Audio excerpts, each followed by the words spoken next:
Supreme court के वरिष्ठ अधिवक्ता अभिषेक मनु सिंघवी ने हिमाचल प्रदेश उच्च न्यायालय में राज्यसभा चुनाव की प्रक्रिया को चुनौती दी है और अभिषेक मनु सिंघवी के व्यक्तिगत तौर पर हिमाचल प्रदेश उच्च न्यायालय पहुंचकर याचिका दायर की थी।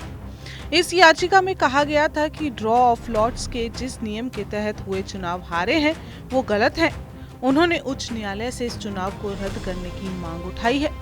मैं यहाँ पर हाजिर हूँ इसलिए क्योंकि एक याचिका दर्ज की गई है जिसमें हमने कहा है कि मूल रूप से ये समझ, ये इंटरप्रिटेशन, ये धारणा कि जिसका नाम पर्चे में निकले वो हारता है, जीतता नहीं है, ये कानून के विरुद्ध है, सेक्शन के विरुद्ध है, नियम के विरुद्ध है और सबसे ऊपर कॉमन सेंस के विरुद्ध है। हम जानते हैं बचपन से, हम जानते हैं आम जीवन में, हम जानते हैं संस्कृति में कि जिसका पर्चा निकलता है वो जीतता है। वही रूल है सेक्शन में, वही रूल स्पष्ट लिखा है सेक्शन में, लेकिन एक विचित्र इंटरप्रिटेशन के दौरान ये माना गया कि राज्यसभा इलेक्शन में वो सेक्शन लागू नहीं किया जाएगा और एक ऐसी धारणा, ऐसा प्रचलन, ऐसा इंटरप्रिटेशन लागू किया जाएगा जो सिर्फ 3 या ज्यादा कैंडिडेट्स को अप्लाई करता है एक्सक्लूड करने के लिए, जिसमें एक को एक्सक्लूड करना हो।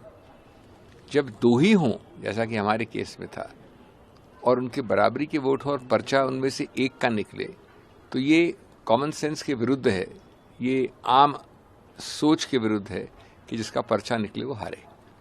इसलिए हमने याचिका दी है। ये सैद्धांतिक याचिका है, कानून पर आधारित है और मेरे को यहाँ आना इसलिए पड़ा क्योंकि इलेक्शन पिटिशंस में एक नियम होता है कि याचक को खुद पेश होना पड़ता है फाइलिंग के वक्त भी, इसलिए मैं यहाँ पर हूँ। अब इसमें कोई राजनीति नहीं है। अब उच्च न्यायालय इसको देखेगा, जो उस पर प्रक्रिया होगी वो करेगा और हम आशा और विश्वास करते हैं कि न्याय होगा।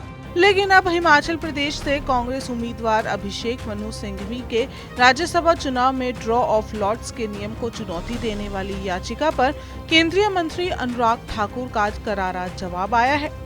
अनुराग ठाकुर ने कहा कि चुनाव कांग्रेस हार चुकी है और भाजपा के उम्मीदवार जीत चुके हैं। कांग्रेस के 9 ही लोगों ने उनके खिलाफ मत किया, तब मनु सिंघवी ने हस्ताक्षर किए थे और अब उन्हें कोर्ट में जाना है तो जाएं। लेकिन सच्चाई तो ये है कि भाजपा ने राज्यसभा का चुनाव भी जीता और हम अब लोकसभा की 4 सीटें और विधानसभा का चुनाव भी जीतेंगे। अब पछताए होत क्या जब चिड़िया चुग गई खेत। चुनाव कांग्रेस हार चुकी है और भारतीय जनता पार्टी के उम्मीदवार जीत गए। कांग्रेस कभी 43 वोट की बात करती थी लेकिन 34 वोट ही मिल पाए। कांग्रेस के 9 लोगों ने उनके खिलाफ वोट किया, चाहे 6 कांग्रेस के विधायक थे या 3 इंडिपेंडेंट थे। और कांग्रेस की नीतियों से त्रस्त होकर जनता को छलना, वायदे करके पूरे ना करना, उन सबको लेकर, और वहाँ पे बहुत साफ लिखा है कानून में कि अगर बराबर वोट होंगे तो उसके बाद ड्रॉ ऑफ लॉटरीज के कारण हो पाएगा। और उनके सामने हुआ, तब उन्होंने हस्ताक्षर किए।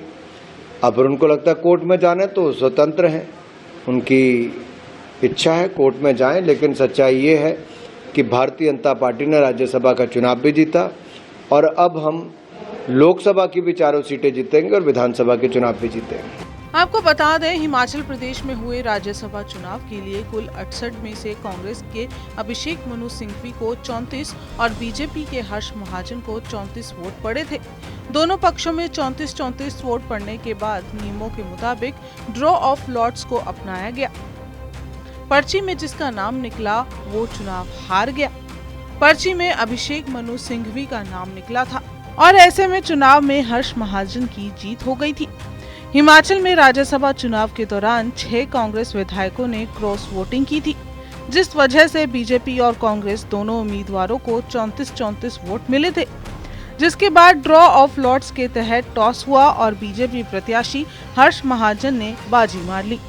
वहीं क्रॉस वोटिंग करने वाले कांग्रेस विधायकों पर पार्टी की तरफ से कार्रवाई करते हुए उन्हें अयोग्य घोषित किया गया।